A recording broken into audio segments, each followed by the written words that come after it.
तो कल हम लोगों ने पढ़ा था, इसके सिलेबस के बारे में पढ़ा था, जिसमें हमने बताया था कि पीटी, मेंस और इंटरव्यू, ठीक है ना, ये 3 पार्ट में एग्जामिनेशन संपादित होते हैं और इसमें मेरिट लिस्ट में मेंस और इंटरव्यू को जोड़कर एग्जाम होता है। मेंस में आके क्या क्या चीज पढ़ना है, तो मुख्य परीक्षा में हम लोगों को, कल हमने इस पर ठीक है सिलेबस के बारे में बाकी सब बात किया था, आज हम लोग इसमें डिटेल से इसको करेंगे। ऐसे मुख्य परीक्षा में एक तो 2 चीज को ध्यान रखना है, एक है क्वालिफाइंग, ठीक है, क्वालिफाइंग जिसमें केवल पास करना है, मतलब इसको 2 पार्ट में रख रहे हैं, एक जो क्वालिफाइंग है और दूसरा जो मेरिट लिस्ट में काउंट होता है, इससे मेरिट लिस्ट बनाया जाता है, ठीक है ना। क्वालिफाइंग में 2 पार्ट है, इसका 2 चीजें कौन कौन है, एक है कोई भारतीय भाषा, संविधान की 8वीं सूची में वर्णित कोई भी भाषा, ठीक है ना, तो यहाँ एक भाषा का विषय होगा, लैंग्वेज पेपर होगा, ठीक है, और दूसरा है इंग्लिश। ये क्वालिफाइंग है बट अनिवार्य है, क्या है,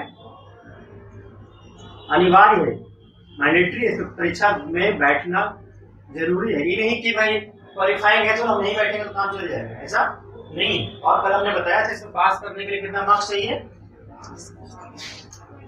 हाँ, इसमें पास करने के लिए चाहिए 25%, मतलब 75 मार्क्स, इसमें भी और इसमें भी, ठीक है। इसमें तो हम लोग को अभी कोई चर्चा फिलहाल नहीं करनी है, ठीक है।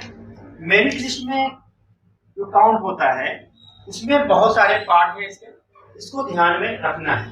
पहला है इसमें एशे निबंध, जिसका मार्क्स है कितना, 250, 250, ठीक है। उसके बाद है जीएस, ठीक है, जीएस को हम लोग एक ही साथ लिखते हैं, जीएस 1, जीएस 2, जीएस 3 और जीएस 4 ऐसे लिखते हैं, ठीक है ना। ऐसे यूपीएससी के सिलेबस के लिस्ट में ये है पेपर 1, ध्यान रखना, ये पेपर 1, ये है paper 2, paper 3, paper 4, paper 5। GS में है 1, 2, 3, 4, लेकिन ये टोटल में क्या हो जाएगा, ये 5 हो जाएगा, ये 4 हो जाएगा, 3 हो जाएगा, 2 हो जाएगा, वहाँ पर कंफ्यूज नहीं करना। कंफ्यूजन की कोई बात यहाँ है नहीं, ऐसा कोई बहुत ज्यादा रॉन्ग भी नहीं है, कंफ्यूज भी रहोगे तो फर्क नहीं पड़ता, पीछे तो सही होगी जैसे होना है, तुम कंफ्यूज रहोगे तो रहो, ठीक है। लेकिन कंफ्यूज रहना ये तुम्हारी पर्सनालिटी का दोष हो जाएगा, ठीक है, उससे हर चीज की जानकारी होनी चाहिए, क्लियर है। अब कोई ऐसे ओवरऑल पेपर 2 बोलता है मतलब जीएस पेपर 1 है, अगर पेपर 1 बोलता है मतलब निबंध है टोटल सिलेबस, और जीएस पेपर 1, 2, 3, 4 है। दूसरा हमारा है ऑप्शनल पेपर, ऑप्शनल पेपर, ठीक है, यहाँ एक ही ऑप्शनल पेपर है जिसके 2 पार्ट है, यहाँ एक ही ऑप्शनल पेपर है, 2 पार्ट है, ठीक है ना, और 2 पार्ट है, ये भी 250 नंबर का है, ये भी 250 नंबर का है, ये सारे 250 ही नंबर के हैं, ठीक है। तो जनरल स्टडीज का पार्ट हो जाता है टोटल 1000 मार्क्स, और ऑप्शनल पेपर का होता है 500 मार्क्स, ये तो 250 है ही, टोटल हो जाता है कितना, 1750, 1750, ठीक है। अब इसमें तो तुम्हारा जो सिलेबस का पार्ट है, सिलेबस में तुमको अगर तुम लिखना चाहते हो तो पेपर 1 जीएस का पेपर 1 में भारतीय विरासत और संस्कृति, मतलब ये हमारा इस पार्ट में हमारा है हिस्ट्री, कल्चर, ज्योग्राफी,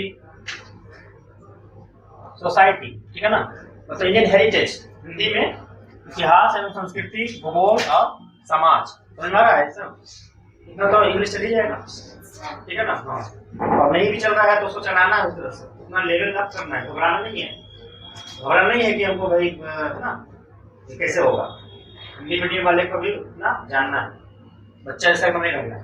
जीएस 2 में हमारा है शासन व्यवस्था गवर्नेंस, ठीक है ना, इसमें हमारा गवर्नेंस, पॉलिटी, IR, ठीक है, ये सारा चीज पढ़ना है। इंटरनल सिक्योरिटी इसी में है, आंतरिक सुरक्षा वगैरह भी यहाँ पर हम लोग को पढ़ना है। सोशल जस्टिस भी यहाँ पर पढ़ना है, सोशल जस्टिस, इंटरनल सिक्योरिटी, ये सब चीज यहाँ पर पढ़ना है सिलेबस के पार्ट। ठीक, थर्ड में हमारा है इसमें साइंस एंड टेक्नोलॉजी और प्लस इकोनॉमी, और चौथा पेपर जिसका है वो है इथिक्स, ठीक है, इथिक्स एंड इंटीग्रिटी, ठीक है। इस पार्ट को इस तरह से सिलेबस में तुम लोग को समझना है। अब देखो यहाँ एक चीज, टोटल एग्जामिनेशन कितने का है, 1750 मार्क्स का, और इसमें से ऐसे कितने मार्क्स का है, 250 मार्क्स का है। तो 250 नंबर का ऐसे 1750 में इसका रोल कितना होता है,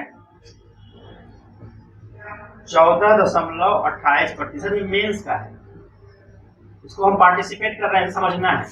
ये मेंस का है, ये फाइनल का है, ये सब्जेक्ट हमारा है, ठीक है। इसके रोल की बात करते हैं, ठीक है।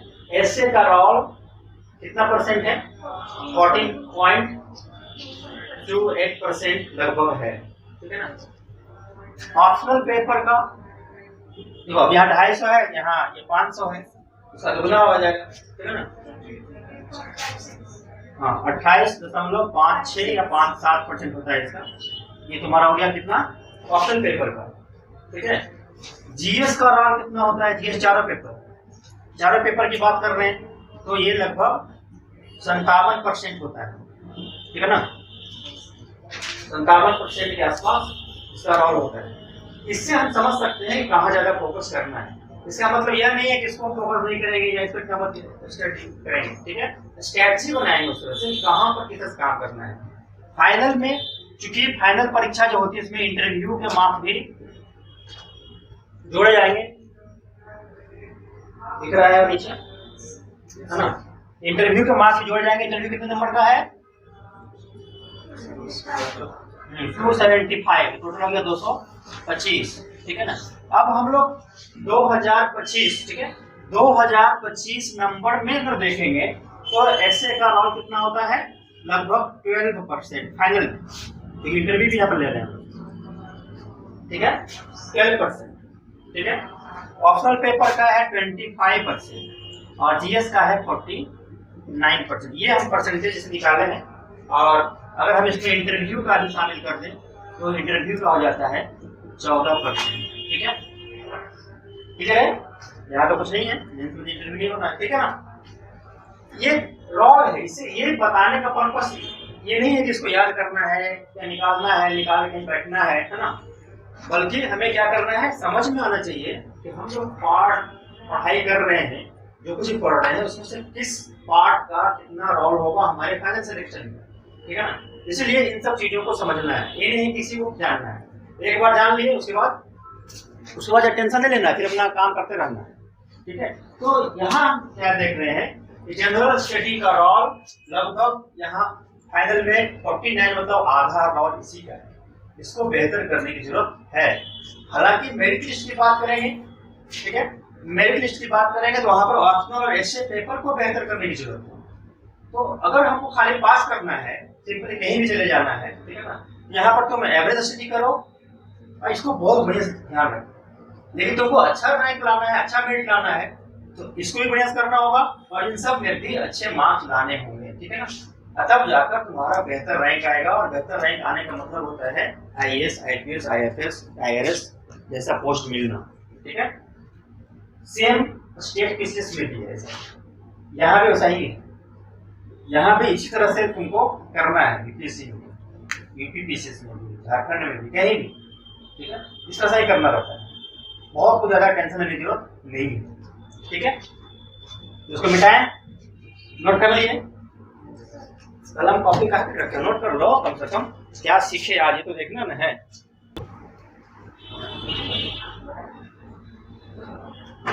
तो कल हमने बताया था कि कट ऑफ, है ना, कट ऑफ बारे बताया था कि 2020 की परीक्षा में फाइनल कट ऑफ जनरल का था 944, ठीक है, जनरल का, बाकी इतना से कम है, ठीक है। दूसरा जो फर्स्ट रैंकर है, फर्स्ट रैंकर का कितना मार्क्स आया था 1054, सेकेंड वाले का 1052, तो 10.5, ठीक है ना। तो इस प्रकार से कल हमने इसको देखा था। अब हमारी स्ट्रेटजी क्या होनी चाहिए, अब ये डिपेंड करता है कि हम चाहते क्या हैं, तुम क्या चाहते हो, ठीक है ना। तुम क्या चाहते हो, तुम जाना चाहते हो, जितनी वैकेंसीज है 1 से लेकर के 700, 800, 850, 900 जितना वैकेंसी है उसमें तुम जहां अपना सीट रिजर्व करना चाहते हो वो तुम कर सकते हो। कल भी मैंने बताया था बुफे सिस्टम है, जो चाहे तुम वहां पर ले सकते हो, ठीक है। तो उसके लिए तुमको उसके अकॉर्डिंगली यहाँ पर जैसे वहाँ टिकट हम लोग कटाते हैं अलग अलग रेंज का, उसी तरह से हमें अलग अलग रेंज में मार्क्स भी लाने होंगे, ठीक है। टेबल पास करना है तो क्या करेंगे, और अगर हमको टॉप लिस्ट में आना होगा तब कितना मार्क्स चाहिए, ठीक है। इसके अकॉर्डिंग हमने तैयार किया था इसको, तो इसको नोट कर लो तुम लोग। जैसे एशे है, ऐसे हो गया तुम्हारा जीएस पेपर 1, 2, 3, 4, ठीक है। ये ऑप्शनल पेपर है, फिर इंटरव्यू भी है, ठीक है ना।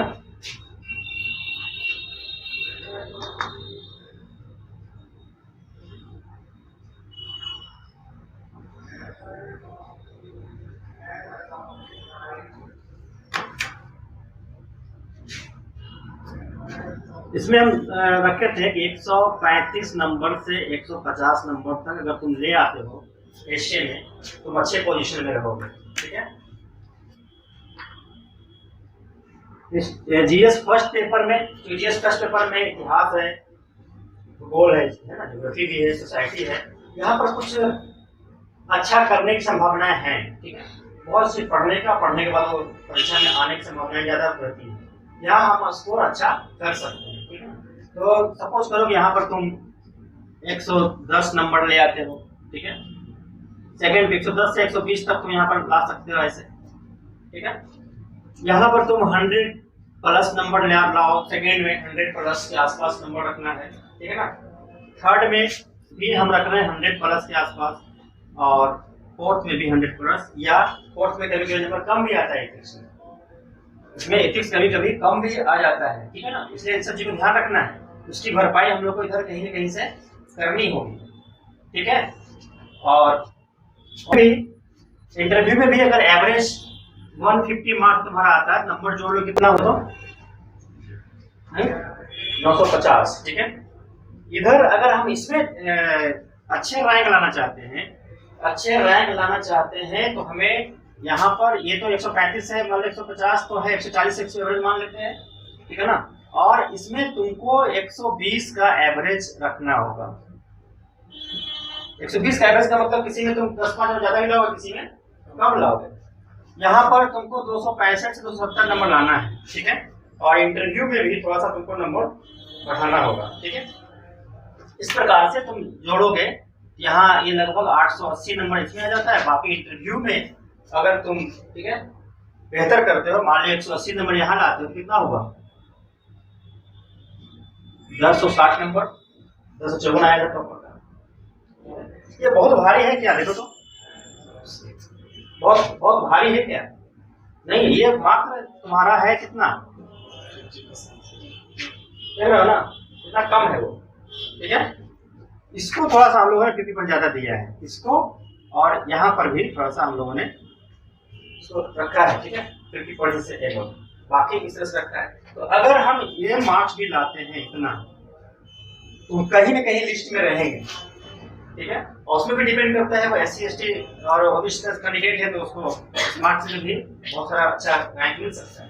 और अगर हम ये नंबर लाते हैं, इसमें 10, 20, 25 कम भी हो जाता है, ठीक है ना, कम भी हो जाता है, तब भी बहुत ही बेहतर रैंक में सिलेक्शन हमारा हो सकता है और टॉपर में आएगा। मतलब तुम्हारा इतना हम लोगों ने रखा है, अभी करना क्या पड़ेगा, इसमें क्या करना होगा, ठीक है।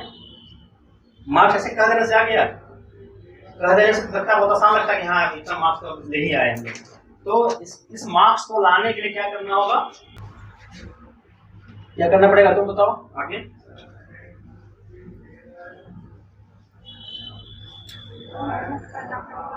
मेहनत करना पड़ेगा आपको। और क्या करना पड़ेगा?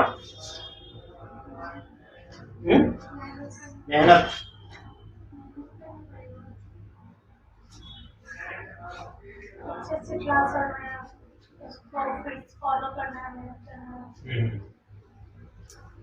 एक सही रणनीति बनाना होगा और देखना पड़ेगा कि इस सब्जेक्ट में कितना ज्यादा नंबर आ रहा है, उसकी ज्यादा मेहनत करना। बहुत अच्छा बोल रहा है। किस पार्ट में हमारा मार्क्स ज्यादा आ सकता है, आने की संभावनाएं हैं, उस पर ज्यादा फोकस करना है। और जिस पार्ट में अगर लग रहा है कि वहां पर तो लैकिंग है, दिक्कत होगा, ठीक है ना, तो उसके लैकिंग को जो तुम्हारा पॉजिटिव साइड है उससे कंपनसेट करना होगा। ठीक है, ये स्ट्रेटजी बनाना पड़ेगा। बहुत अच्छा है ना, स्ट्रेटजी को प्रतिशत बनाना पड़ेगा। ठीक है, तो आवश्यकता किस चीज की है, तो क्या क्या चीज चाहिए, नीड, क्या क्या चीज आवश्यक है। ठीक है, तो सबसे पहला काम तो पढ़ना पड़ेगा। ठीक है, सिंपल है, पढ़ना है। कैसे पढ़ना है? इसका गहन अध्ययन करना है। गहन अध्ययन हम लोग को करना पड़ेगा। फर्स्ट इसको नोट भी कर लेना तुम लोग। पहला पॉइंट है गहन अध्ययन, मतलब यहाँ एक्सटेंसिव और इंटेंसिव दोनों तरीके से चलना है। गहन का मतलब यह नहीं होता है कि पूरा रिसर्च करना है, रिसर्च करने की जरूरत नहीं है हम लोग को। ठीक है, दूसरा अपना एक ओपिनियन बनाना होगा, अपना ओपिनियन। ठीक है, एक उसको बोलते हैं समुचित विचार। किसी भी चीज के प्रति खुद का एक विचार होना चाहिए। ठीक है ना। दूसरा, तीसरा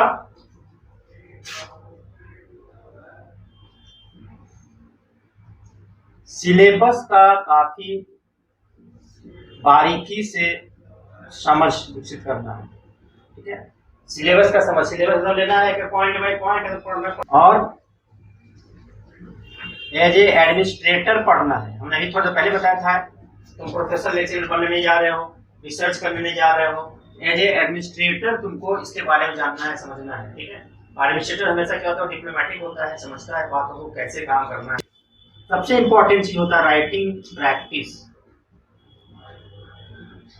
लेखन अभ्यास। राइटिंग प्रैक्टिस बहुत बेहतर तरीके से करना होगा। ठीक है, ये इंपॉर्टेंट चीज है, ये आवश्यकता है हमारा, पढ़ना लिखना। ठीक है ना। और इसके साथ साथ यहां पर हम जोड़ सकते हैं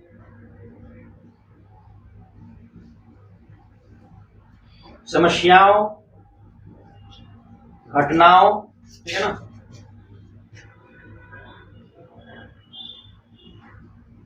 कि समझ विकसित करनी होगी, समझ विकसित करनी होगी।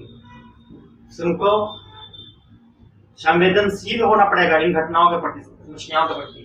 ठीक है, और इसके उपचार, उपाय ढूंढने होंगे, समाधान ढूंढने को प्रयास करने होंगे, ऐसे विचार बनाने होंगे। आखिर हमारा समुचित विचार का मतलब क्या? समुचित विचार या सम्यक विचार का मतलब, जैसे महात्मा बुद्ध के बारे में पढ़े थे, राइट थॉट, है ना, तो सम्यक विचार वहां भी था। ठीक है, यहाँ भी है। तो आखिर इसमें क्या करना है? तो इन समस्याओं को हमको अच्छे तरीके से समझना है। ठीक है, और उसके समाधान के उपाय भी ढूंढने हैं। ये नहीं खाली किताबें पढ़नी है। ठीक है, ये सब इंपॉर्टेंट चीजें राइटिंग में, चाहे कोई परीक्षा हो, सिविल सेवा की परीक्षा, चाहे वो संघ लोक सेवा आयोग की हो या कोई भी राज्य लोक सेवा आयोग की हो। ठीक है ना, तुमको इस तरह से ही करना है कि तुम जा रहे हो कहाँ, एक सिविल सेवक बनने जा रहे हो, सरकार की योजनाओं को एग्जीक्यूट करना, इम्प्लीमेंट करना, आम जनता की समस्याओं को दूर करना तुम्हारा काम होगा। आम जनता से डेली मिलना, है ना, और उनके बारे में जानना, समझना, उनकी प्रॉब्लम्स को समझकर उनको यथाशीघ्र दूर करना। ठीक है ना, ये सर्विस सेवा भाव होना चाहिए। ये सारा चीज इसमें तुमको आवश्यक कि ये सभी हम तैयारी कर रहे हैं। अभी बहुत सारे लोगों को परीक्षा देना है नेक्स्ट ईयर 22-23, तो कभी कभी विद्यार्थी सोचेगा अभी से क्या करें, अभी क्या करें, क्यों करें भाई। तो ये ध्यान रखना है कि यूपीएससी में हमेशा कुछ ना कुछ चेंजिंग होता रहता है। जैसे 2011 में पीटी की परीक्षा में चेंजिंग आ गया, 2013 में मेंस में चेंजिंग आ गया, 2014 में ऐसे पेपर में 2 क्वेश्चन पूछे जाने लगे, ठीक है ना। इन सब चीजों से तुमको अवेयर रहना होगा, ठीक है। अवेयरनेस बहुत जरूरी है, तो चेंजिंग ऑर्डर को समझना बहुत जरूरी है। दूसरा, हम लोग एग्जाम देते थे पहले, परीक्षाएं मई जून में होती थी, ठीक है ना। मई जून परीक्षाएं होती थी, मई या जून में। मुख्य परीक्षा जनरली अक्टूबर या कभी कभी नवंबर में शुरू होता था, ठीक है ना। तो कुल मिलाकर यहाँ 4 से 4.5 महीने का टाइम मिलता था बीच में।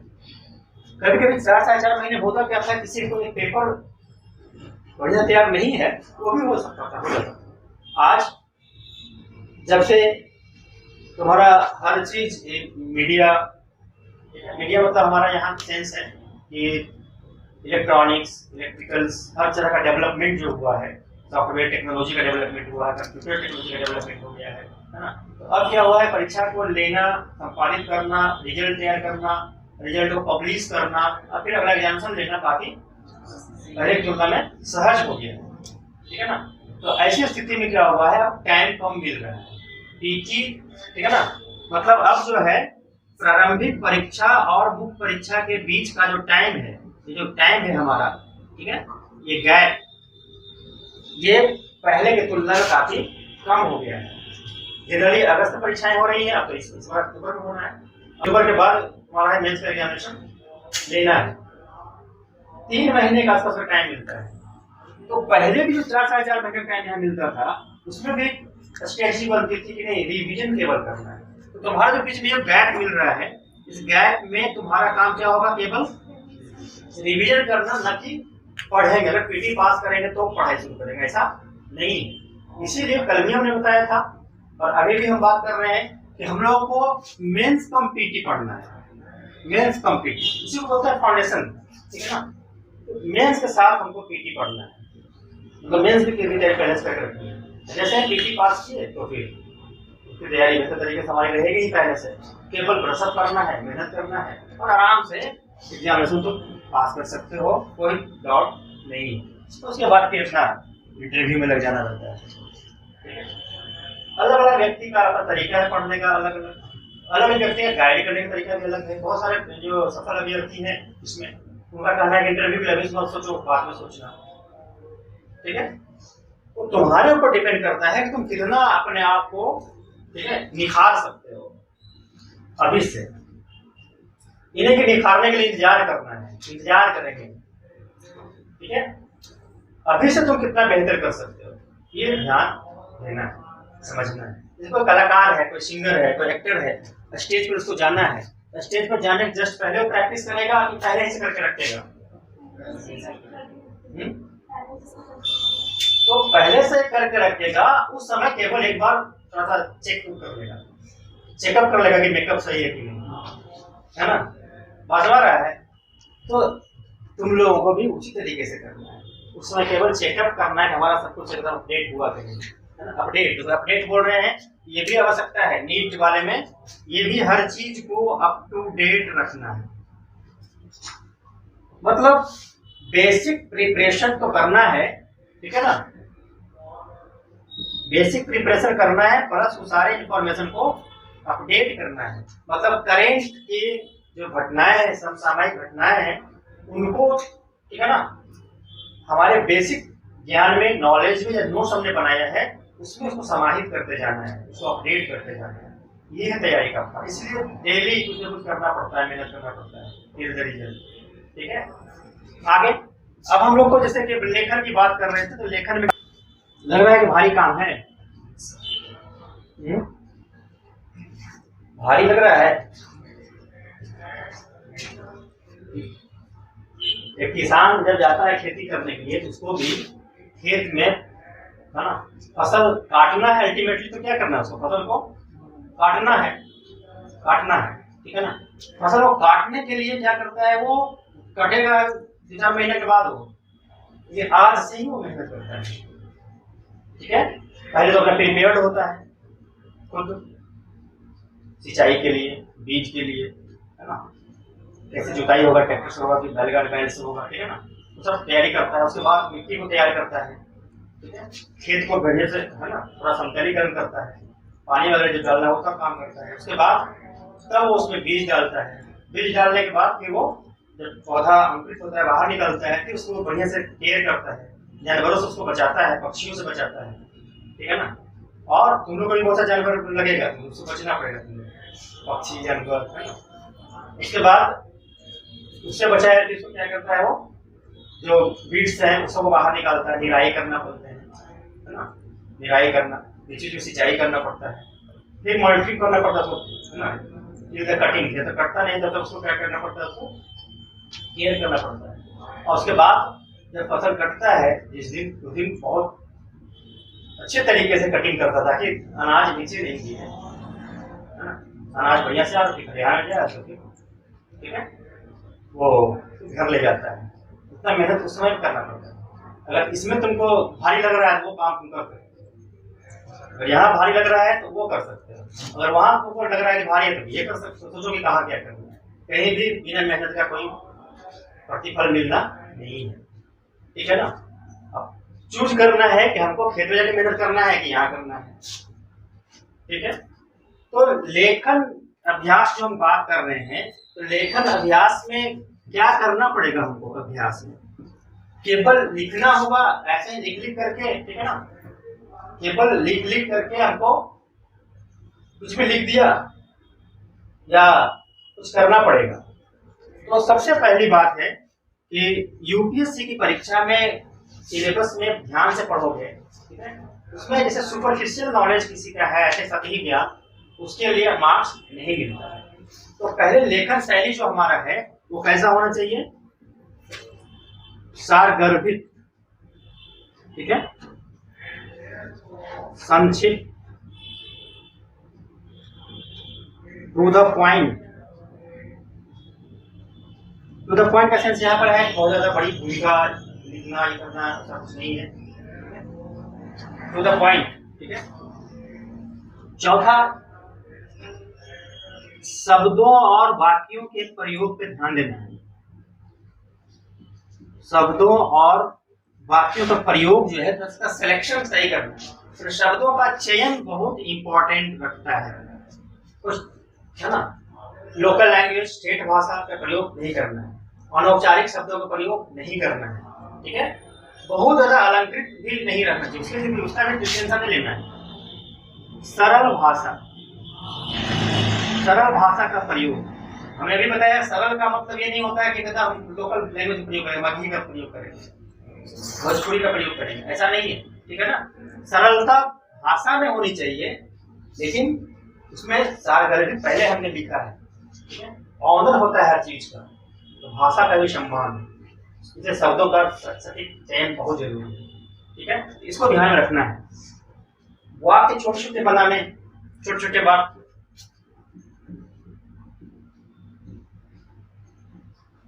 छोटे छोटे वाक्य से, लंबे वाक्य से क्या होता है, कहीं कहीं बन सकता है, लंबे वाक्य का सेंटेंस लचर हो जाता है, प्रभाव कम हो जाता है, ठीक है ना। इसलिए प्रभावपूर्ण लेखन शैली,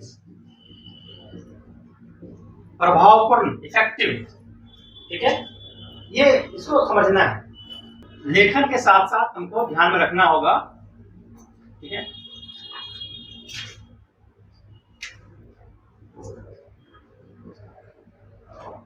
फ्लो, राइटिंग में फ्लो होना चाहिए। फ्लो का सेंस होता है कि जो वाक्य हम बना रहे हैं, एक वाक्य, दूसरा वाक्य, तीसरा वाक्य, है ना, उसमें इंटर रिलेशन होना चाहिए। या ओपनिंग हमारा शुरू का पार्ट है पैराग्राफ का, लास्ट का पार्ट है, एक पैराग्राफ दूसरे पैराग्राफ में इंटरलिंकिंग होना चाहिए। पढ़ने वाले को बोरिंग महसूस नहीं हो, पढ़ने वाला उसमें इंटरेस्ट ले, समझे, इसलिए फ्लो, प्रवाह बोलते हैं लेखन में, प्रवाह, ठीक है ना। दूसरा जो हमारा है, अभिव्यक्ति सबसे इंपॉर्टेंट होता है, एक्सप्रेशन, ठीक है ना। इसलिए सब ध्यान, भाव भी बहुत इंपॉर्टेंट है, जो हम बात कर रहे हैं, क्वेश्चन मांग रहा है उसके अकॉर्डिंगली हमको आंसर करना है, ठीक है। उसके बाद आंसर को तुम थोड़ा सा डेकोरेट भी कर सकते हो, डेकोरेट, साज सज्जा, जैसे होता है कहीं हम अंडरलाइन करते हैं, ठीक है, डिफरेंट डिफरेंट कलर से, या ब्लू से लिख रहे हैं, ब्लैक से अंडरलाइन, मेन जैसे कोई कोटेशन वगैरह है, या कोई टेक्निकल टर्म है, या हिंदी में लिख रहे हैं, इंग्लिश से कोई टर्म हो सकता है, तो उसको थोड़ा सा हम लोग अंडरलाइन करके उसको ऐसा कर सकते हैं, ठीक है ना। मतलब आकर्षक बनाना बोल सकते हैं उसको, ठीक है। 10वां पॉइंट है प्रश्न के उत्तर को आकर्षक बनाना। दिख रहा है ना, आकर्षक बनाना। ये सारे पार्ट्स हैं जिसको तुम ध्यान में रखो, हो गया। तो लेखन में इन सब चीजों को ध्यान में रखना है। इसके अलावा बहुत ज्यादा है, प्रश्न उठता है कि जब हमको कोई प्रश्न आएगा, कोई क्वेश्चन आएगा, ठीक है ना, तो क्वेश्चन में भूमिका लिखनी है कि नहीं, पैराग्राफ बड़ा होगा कि छोटा होगा, कंक्लूजन लिखना है कि नहीं लिखना है, कितने शब्दों में लिखना है ना। तो शब्द सीमा तो दिया रहता है, ठीक है। तो शब्द सीमा का भी तुमको लेखन शैली में शब्द सीमा का करना है, ठीक है। वहां पर इन सब बातों को ध्यान में रखना है लेखन शैली में, ठीक है। टू द पॉइंट आंसर लिखना है, शब्द सीमा को फॉलो करना है। भूमिका, आज चूंकि अभी यूपीएससी की परीक्षा में क्वेश्चंस आते हैं 150 शब्दों में लिखने के लिए, ठीक है, 250 शब्दों में लिखने के लिए, ठीक है ना। जाहिर है कि 150 शब्दों में अगर लिखने के लिए आ रहा है तो 150 शब्द का मतलब होता है तुमको हो सकता है एक ही पेज में, कोई छोटा छोटा लिखता हो तो 1.5 से 2 पेज में किसी का आएगा अगर बड़ा बड़ा लिखता है, ठीक है। लेकिन लिखने से प्रैक्टिस से पता चल जाएगा तुम्हारी राइटिंग, तुम्हारा लेटर कितना बोल्ड है, उसके अकॉर्डिंगली एक पेज में कितने वर्ड आते हैं। ये अभी से प्रैक्टिस में लेखन अभ्यास जरूरी है, वो देख लो। तो 1 से 1.5 पेज में जो हमारा आंसर आ रहा है उसमें से हम भूमिका कितना बड़ा लिखेंगे या क्या लिखेंगे उसमें, ठीक है, बात समझ रहा है ना। तो निश्चित रूप से ऐसी स्थिति में हमें आंसर टू द पॉइंट लिखना है। टू द पॉइंट का मतलब होता है प्रश्न जिस तरह से पूछा, प्रश्न से ही आंसर की शुरुआत कर देनी है, सीधा आंसर पे जाना है, बैकग्राउंड बहुत ज्यादा नहीं देना है। या अगर चाहो तो तुम हल्का 1 लाइन का कुछ उसमें लिख सकते हो, जिसकी आवश्यकता अभी फिलहाल इसमें नहीं है, ठीक है। एक तो ये समझना है, ठीक है। हिंदी इंग्लिश के शब्दों के बारे में कंफ्यूजन होता है, तो टेक्निकल टर्म्स इंग्लिश में लिखे जा सकते हैं हिंदी वाले के लिए। इंग्लिश मीडियम वाले का तो इसमें दिक्कत है नहीं। जो विद्यार्थी हिंदी मीडियम के हैं वो चाहे तो टेक्निकल टर्म इंग्लिश में बगल में ब्रैकेट में लिख सकते हैं, ठीक है ना। इस प्रकार से सारा चीज है। कंक्लूजन लिखना चाहिए छोटा सा, हालांकि अलग अलग लोगों का अलग अलग राय है, इसमें ओपिनियन अलग अलग हो सकता है, लेकिन कंक्लूजन लास्ट में 1-2 सेंटेंस का, 2 सेंटेंस 3 सेंटेंस भी चलेगा, मतलब 25-30 शब्दों का तुम्हें कंक्लूजन दे सकते हो, ठीक है। क्योंकि ये 150 शब्द लिखा हुआ है, इसमें ध्यान लगभग 150 शब्द। क्वेश्चन तो यहाँ पास में है, इस क्वेश्चन में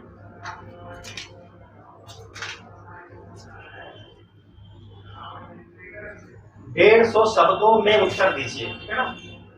आंसर इन 150 वर्ड्स। क्वेश्चन तुम लोगों के पास रहना चाहिए, तो ये क्वेश्चन कह रहा है 150 शब्दों में और 250 शब्दों में, समझ रहा है, 150 शब्दों में ही देना है, दूसरा नीचे ही रखना है, ठीक है। लगभग जब आता है तो उसमें आगे पीछे जा सकते हैं। तो ये सब विदाउट प्रैक्टिस नहीं हो सकता है। तुम्हारा लेवल इस तरह का होना चाहिए ताकि तुम किसी बड़े से बड़े टॉपिक को भी संक्षिप्त करके लिख सकते हो, सारगर्भित लिख सकते हो। छोटे से छोटे पार्ट को भी तुम इलेबोरेट करके एक बड़ा सा कहानी बना सकते हो। ये लेवल लाना है, प्रैक्टिस करना है, तैयारी में किसी को ध्यान रखना है, ठीक है ना। बात रहा है, ये लेवल लाना है। आगे हम लोग जैसा कि बात कर रहे थे कुछ क्वेश्चन पे डिस्कशन कर सकते हैं, इसी से क्वेश्चन ले लेते हैं। क्वेश्चन पेपर है, ठीक है ना, 2020 का क्वेश्चन है।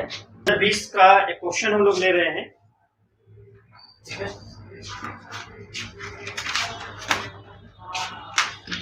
क्वेश्चन है, समझने की कोशिश करना है, ठीक है ना। तुम लोग प्रथम अभी प्रेशर हो, शुरू किए हो, और अभी शुरू में तुमको इस तरह का क्वेश्चन दिया जा रहा है, तो जाहिर निश्चित रूप से क्या होगा, वो थोड़ा सा लगेगा कि भाई अल्टरनेट चीज क्या है ना। लेकिन वही करना है, वही करना ही है, उसी से आपको सब कुछ मिलेगा, ठीक है। उसमें दिमाग लगाना है, इंटरेस्ट देना, जबरदस्ती नहीं कि हाँ मजबूरी में उसको देखना है, इंटरेस्ट देना है, सीखना है। हो सकता है कि हमारे 10% सीखता है, कल हो सकता है 20% होगा, कि धीरे धीरे होते होते होते होते वो हम लोग 100% सीख जाए। थोड़ा सा दिमाग लगाना है। क्वेश्चन हम यहाँ पर लिख रहे हैं। क्वेश्चन है कि क्या आप सहमत हैं कि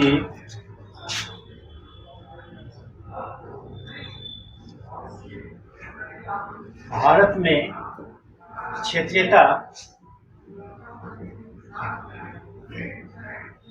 बढ़ती हुई सांस्कृतिक मुखरता का परिणाम है। ठीक है, और लास्ट में दिया हुआ है तर्क दीजिए। लेखन शैली में भी ध्यान रखना है कि लास्ट में अंत में क्या दिया हुआ, विश्लेषण कीजिए, तर्क दीजिए, समीक्षा कीजिए, आलोचनात्मक परीक्षण कीजिए, क्रिटिकल एग्जामिन। ठीक है ना, तो इन सब चीज को ध्यान रखना है। लास्ट में दिया हुआ रहता है।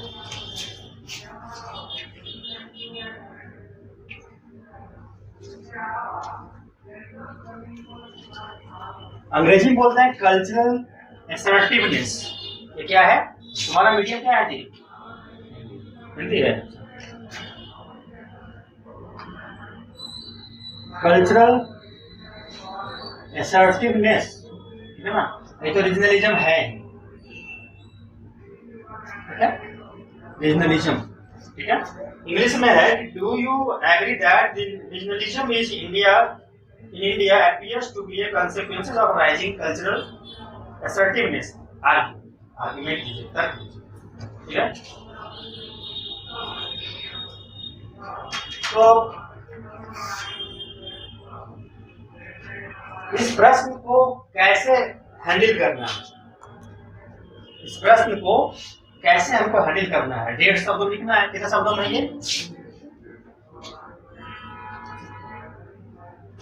ये 150 शब्दों में लिखना है। ठीक है, ये सभी परीक्षाओं के लिए सही है, टेंशन नहीं लेना है। ठीक है ना, कोई क्वेश्चन आएगा तो उसको सभी प्रश्न का उत्तर आता है लिखने।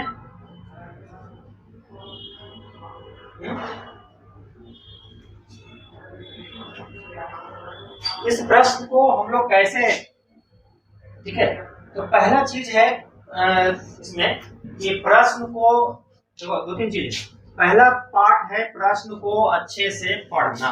क्या है? प्रश्न को ध्यान पूर्वक पढ़ना। दूसरा है प्रश्न को समझना। समझना क्या है? प्रश्न को, प्रश्न के मांग को समझना। क्या समझना है? इसका डिमांड को। ठीक है, मतलब क्वेश्चन पूछने वाला जो है वो क्या मांगता है हमसे, क्या चाहता है। ठीक है, उसको समझना है। ठीक है, उसके बाद इसके पार्ट्स को समझना है। प्रश्न के पार्ट्स को समझना है। उसके डिफरेंट खंड हो सकते हैं, उसको समझना है। ठीक है, और डिफरेंट पार्ट्स में क्या क्या इंटर रिलेशन, मान लीजिए पार्ट ये दूसरा पार्ट, इसमें क्या इंटर रिलेशन है।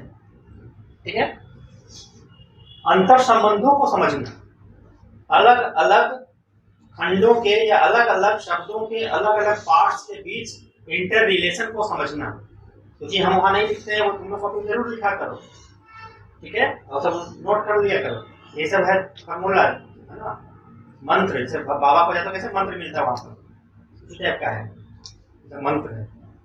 तो ये है, इसको समझना। इतना बीच में बोलना। तो हम बात कर रहे थे inter relation between different parts of the question. ठीक है, इसको अच्छे से समझना, देखना। ठीक है, ठीक है, अब जब सब समझ गए हो, तुम समझ गए, तब फिर तुम्हारा क्या होगा, वे आउट। ठीक है, कैसे लिखेंगे, कैसे जाएंगे वहां। मान लिया हमको यहाँ से स्टार्ट करना है, यहाँ जाना, रास्ता कैसे, ऐसे है, ऐसे है, किस तरह से जाना है, या कि ऐसे ही है, अलग अलग रास्ते हो सकते हैं। मतलब किसी प्रश्न में कुछ पूछा गया, हो सकता है कि हमको सीधे वहां तक लिख देना होगा, कहीं होता नहीं ये भी लिखना है, ऐसे भी जाना है, ऐसे जाना है, ऐसे जाना है। तो हमको उस प्रश्न के आंसर का एक ब्लूप्रिंट, रूपरेखा तैयार करना पड़ेगा। ठीक है, क्या तैयार करना पड़ेगा? रूपरेखा, उसको बोलते हैं आउटलाइन, आउटलाइन भी बोलते हैं। कभी कभी क्या होता है, परीक्षा हॉल में तुम देखोगे बहुत तरह के विद्यार्थी हैं, ऐसा नहीं कि सब विद्यार्थी ऐसे ही रहता है। ठीक है ना, कुछ विद्यार्थी होता क्या है कि वो क्वेश्चन को देखते पढ़ते ही वो रूपरेखा को तैयार कर लेता है, तो ऐसे स्टूडेंट्स हैं। कुछ विद्यार्थी है जो क्वेश्चन को पढ़ता है, समझता है, देखता है, वो रूपरेखा बनाता है, थोड़ा सा एवरेज टाइप से बना लेता है, कर लेता है, ठीक है।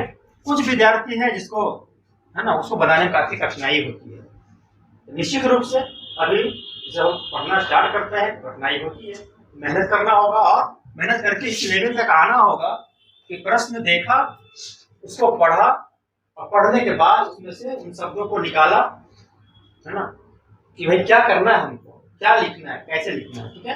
तो यहाँ पर हम लोगों को देखना होगा क्या क्या है। यहाँ पर देखो, तुमको समझना है, ये एग्जाम्पल दिया गया है ताकि तुम समझो। पहला चीज है, क्या आप सहमत हैं? पहला चीज है, डू यू एग्री, है ना, इज द स्टेटमेंट और नो, ठीक है। तो इसका आंसर यस भी हो सकता है और नो भी हो सकता है, या फिर मिडिल अप्रोच हो सकता है, या फिर एक मिडिल वे भी हो सकता है, मध्यम मार्ग। कुछ बातों सहमत हो सकते हैं, कुछ बातों सहमत नहीं हो सकते हैं, कुछ हद तक सहमत हो सकते हैं, मतलब इसका एक लिमिट भी हो सकता है,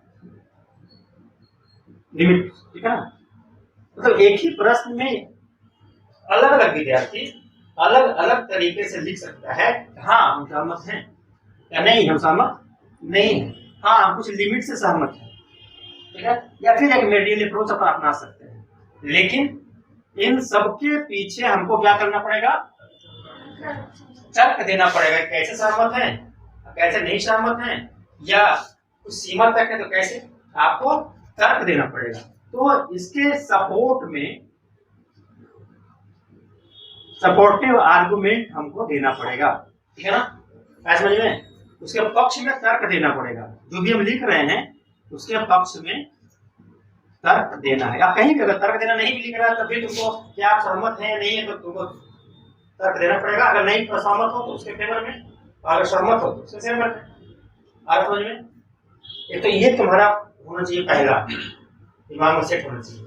अब आता है कि कहता है भारत में रीजनलिज्म की बात है, रीजनलिज्म इन इंडिया, क्षेत्रीयता, ठीक है, और सांस्कृतिक मुखरता का परिणाम है। यहाँ पर इन दोनों को क्या करना है, कनेक्ट करना है। तो हमने बताया था इंटर रिलेशन, हमको कनेक्ट करना होगा किस चीज को, क्षेत्रीयता, रीजनलिज्म, ठीक है, और यहाँ कह रहा है सांस्कृतिक मुखरता, तो क्वेश्चन ऊपर लिखा हुआ है, ठीक है, कल्चरल, ठीक है, इस दोनों में देखना होगा। तो क्या क्षेत्रीयता सांस्कृतिक मुखरता का परिणाम है, ठीक है ना। तो इस बात को समझने की आवश्यकता है, ठीक है ना, क्योंकि आज भारत में काफी पहले से क्षेत्रवाद की भावनाएं, ठीक है ना, उभरती रही हैं, अभी भी हैं। जैसे हम लोग बात करते हैं यहाँ पर सांस्कृतिक मुखरता की बात होगी, यहाँ डिफरेंट डिफरेंट पार्ट आएंगे, ठीक है ना। जैसे तुम्हारा है पूर्वांचल, पूर्वांचल का डिमांड, ठीक है ना। कभी कभी इसी में आ जाता है भोजपुर प्रदेश की डिमांड, ठीक है। कभी कभी आ जाता है तुम्हारा दक्षिण में, इससे भी तेलंगाना ही था, ठीक है ना, तेलंगाना की बात वहां पर है, आंध्र प्रदेश की उसकी बात है। नॉर्थ ईस्ट में कभी कभी नागा वाले लोग अपने अलग क्षेत्र की बात करते हैं, ठीक है ना। मणिपुर में अलग मूवमेंट चलता रहता है, ठीक है, असम में अलग, अरुणाचल प्रदेश अलग मूवमेंट चलता रहता है, ठीक है ना। बंगाल में तो तुम्हारा है गोरखालैंड, गोरखालैंड एक अलग कल्चर है। मिथिलांचल, ठीक है, मिथिलांचल का अलग अपना पार्ट है, ठीक है ना। बहुत बड़ा ट्राइबल एरिया में अलग रीजनलिज्म की बातें उठती रहती हैं, जो पिछड़ा क्षेत्र है वहां पर, ठीक है। इसलिए तुम्हारा मध्य पार्ट है, ठीक है ना। जैसे अभी भी ऐसे भी समझना है, बिहार से झारखंड का बटना, मध्य प्रदेश से छत्तीसगढ़ का बटना, यूपी से उत्तराखंड का बटना, है ना, आंध्र प्रदेश तेलंगाना का पटना, उसमें कहीं कहीं क्षेत्रता की मांग रही है और उसको, ठीक है, फुलफिल किया गया, उसको दिया गया, ठीक है। तो ये रीजनलिज्म की बातें जो आती हैं उसमें क्या क्या पार्ट है, तो इसको तुमको जोड़ना होगा, ठीक है, कि हाँ कल्चरल मुखरता की बात है, कल्चरल एसेटिवनेस है, अलग अलग क्षेत्र में अलग अलग कल्चर है और उस कल्चर के अकॉर्डिंगली वहाँ के लोग चाहते हैं उनकी संस्कृति की अपनी पहचान हो, संस्कृति की सुरक्षा हो, ठीक है ना। कल्चर के रिकॉग्निशन चाहिए, सिक्योरिटी चाहिए, डेवलपमेंट चाहिए, क्या क्या चाहिए, ये कल्चर को क्या क्या चाहिए, सुरक्षा चाहिए, ठीक है ना, पहचान चाहिए, उसका विकास चाहिए, ओवरऑल क्षेत्र में विकास चाहिए, ठीक है ना। इसके लिए वो क्या करता है, वो डिमांड करता है उस रीजन के डेवलपमेंट की या रीजन के बारे में अलग से, या तो अलग स्टेट की मांग करता है या अलग स्वायत्त शासन की बात करता है, ठीक है ना। ये हो सकता है कि इसके चलते सांस्कृतिक मुखरता के चलते क्षेत्रवाद को बढ़ावा मिलता हो, ठीक है, मिलता भी है।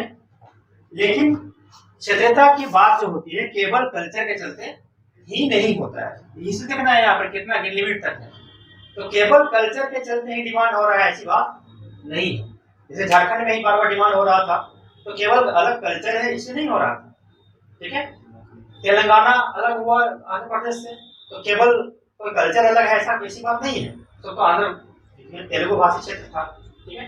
लेकिन वहां पर क्या होता है, बहुत तरह की बातें आती हैं, डेवलपमेंट का इशू हो सकता है, ठीक है, पॉलिटिकल अवेयरनेस हो सकता है, पॉलिटिकल इंटरफेरेंस हो सकता है, पॉलिटिकल गेम लेने के कुछ लोग उसमें ऐसे कर सकते हैं, सेपरेटिस्ट मूवमेंट वहां पर हो सकता है, कुछ और अलग तरह का, ठीक है, जैसे हम लोग नॉर्थ वेस्ट में देखते हैं कहीं कहीं ऐसा है, ठीक है। तो बहुत सारे और रीजन होते हैं क्षेत्रवाद के विकास के, क्षेत्रवाद के कारण केवल सांस्कृतिक मुखरता नहीं है, सांस्कृतिक मुखरता एक बड़ा कारण हो सकता है लेकिन इसके पीछे और बहुत सारे रीजन हैं, ठीक है ना। इस प्रकार से आंसर अगर हम देखते हैं निश्चित रूप से मार्क्स अच्छा आएगा। ये सबको समझ में आ रहा है बात क्या, अमित कुमार समझ में आ रहा है, ठीक लग रहा है।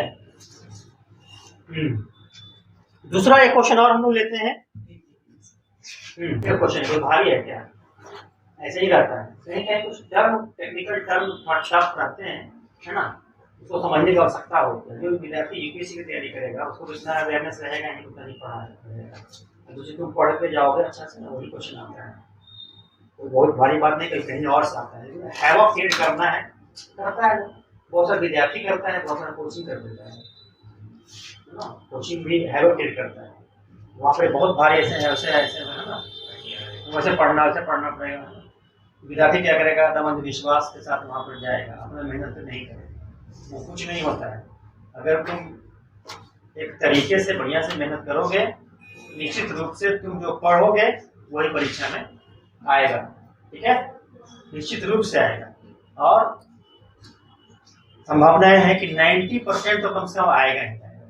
10% हो सकता है कहीं कुछ छूट जाए, कुछ पढ़ रहे हो मैगजीन पेपर कुछ छूट गया, कोई टॉपिक छूट गया, यूपीएससी भी तो है ना, कोई मोटा कमीशन है नहीं एसएससी टाइप का, वो रिसर्च करती रहती है, ठीक है, क्वेश्चन का लेवल भी बढ़ता रहता है, क्वेश्चन का पैटर्न चेंज होता रहता है, क्वेश्चन के तरीके चेंज होते रहते हैं, तो वो होता रहता है। तो हम लोग भी क्या करेंगे, तरीका को चेंज करते रहेंगे, पढ़ते रहेंगे, अवेयर रहेंगे, है ना, स्किल को डेवलप करते रहेंगे, ठीक है ना। बस इसमें 150 शब्द का था, उतना ही में लिखना है जो लिखना था, ठीक है। नेक्स्ट क्वेश्चन है,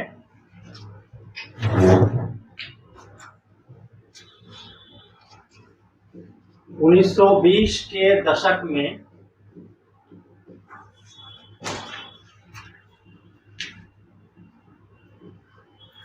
राष्ट्रीय आंदोलन ने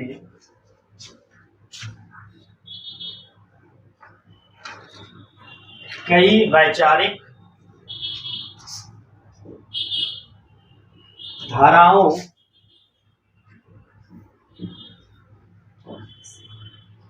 को ग्रहण किया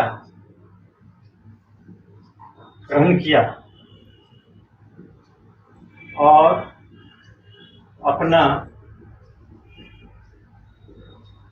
सामाजिक आधार बढ़ाया, ठीक है ना, विवेचना कीजिए। विवेचना कीजिए। और ये है 250 शब्द। देखो एक क्वेश्चन हमने लिया था 150 शब्दों वाला, एक क्वेश्चन हमने लिया है 250 शब्दों वाला, ठीक है। अब इसमें इंग्लिश में since the decade of the 1920s the national movement acquired various ideological stands, various ideological stands यहाँ है, ठीक है। And thereby expanded its social base, thereby it's expanded its social base, इसको सामाजिक आधार को बढ़ाया, ठीक है।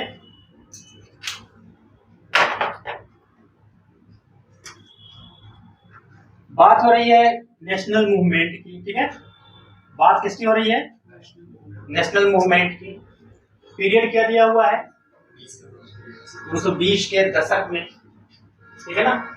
1920 के दशक, मतलब हमें यहाँ पर ध्यान रखना होगा, क्या क्या ध्यान रखना होगा?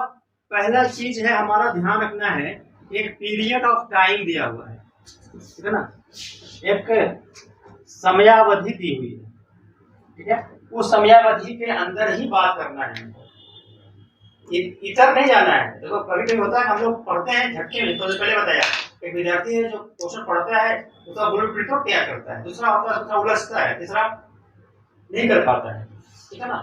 और कभी कभी क्या होता है हड़बड़ी में गड़बड़ कर देते हैं, कुछ भी सोच लेते हैं, कहीं से शुरू कर दिया, ठीक है। तो वहां पर अपने आप को कंट्रोल रखना है। ये पीरियड दिया हुआ है सिंस द डिकेड ऑफ 1920, इसके डिकेड की बात हो रही है, तो उस पीरियड को दिमाग में रखना है। दूसरा कहता है इसमें कई वैचारिक धाराओं, ठीक है ना, मतलब डिफरेंट जो वेरियस, ठीक है, आइडियोलॉजिकल स्टैंड्स थे उसकी बात कर रही है, डिफरेंट आइडियोलॉजी की बात हो रही है, ठीक है। डिफरेंट आइडियोलॉजी की बात हो रही है, विचारधारा की बात हो रही है। और इस विचारधारा ने क्या किया? राष्ट्रीय आंदोलन के सामाजिक आधार को बढ़ाया, इसको बढ़ाया। ये करा, इसको कहता है विवेचना कीजिए, ठीक है ना, विवेचना कीजिए, डिस्कस, ठीक है, डिस्कस कीजिए। ये क्वेश्चन है।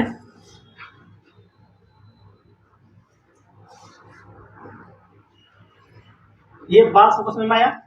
अब देखो क्या होता है, हमने पहले ही बताया है 1920 के दशक में जब नॉन कॉपरेशन मूवमेंट चल रहा था, है ना, तो एक तरफ इसी पीरियड में हम जानते हैं कि फर्स्ट वर्ल्ड वार समाप्त हुआ था, जब समाप्त हुआ था उसके बाद अलग अलग विचार यहाँ पर देखने को मिलेगा। हमने बताया भी था नॉन कॉपरेशन मूवमेंट की समाप्ति के बाद यहाँ पर क्या होता है, एक, ठीक है, वामपंथी विचार, लेफ्टिस्ट मूवमेंट, लेफ्टिस्ट आइडियोलॉजी यहाँ डेवलप होती है। इसमें तुमको आएगा मार्क्स के विचार वगैरह यहाँ पढ़ने के आएंगे। साम्यवाद यहाँ पे है ना, क्या है हमारा साम्यवाद भी यहाँ पर आएगा, ठीक है, यही चीज है साम्यवाद, ठीक है। दूसरा क्या होता है कि उसी समय भारत में नेहरू और बोस जाते हैं रूस शिक्षा लेने के लिए, वहां लौट कर आते हैं। यहाँ पर क्या होता है, समाजवाद का भी विकास यहाँ पर होता है, समाज सोशलिस्ट, ठीक है ना। मतलब भारतीय राष्ट्रीय आंदोलन में जो हमारा अप्रोच था पहले का, उस अप्रोच में क्या होता है, इस तरह से नए नए विचार यहाँ से जुड़ने लगते हैं। इवन की स्वराज पार्टी तुम पढ़ते हो, ठीक है, स्वराज पार्टी को तुम पढ़ते हो, स्वराज पार्टी ने जब काउंसिल में प्रवेश किया, बाद में प्रतिक्रिया ऐसे बन गई जिसमें रिस्पॉन्सिबिलिस्ट और नॉन रिस्पॉन्सिव मूवमेंट पार्ट्स बढ़ जाते हैं उसके, प्रत्युत्तरवादी और गैर प्रत्युत्तरवादी सहयोग। उसमें क्या होता है, यहाँ पर हिंदूवादी कूट भी आता है, हिंदूवादी सोच भी आता है। मतलब इससे क्या होगा, आरएसएस वगैरह के गठन की बातें आगे आ जाएंगी, एक नया विचार भी आएगा, वहां पर वैचारिक धारा चेंज होगा। इससे क्या होता है, सामाजिक आधार में परिवर्तन आएगा। जिस समय राष्ट्रीय आंदोलन में हम लोग बात करें, यहाँ तक आम लोग, किसान, मजदूर शामिल नहीं थे, अब यहाँ क्या होगा, यहाँ से, ठीक है, मजदूर भी शामिल हो जाएंगे, किसान भी शामिल हो जाएंगे, ठीक है ना।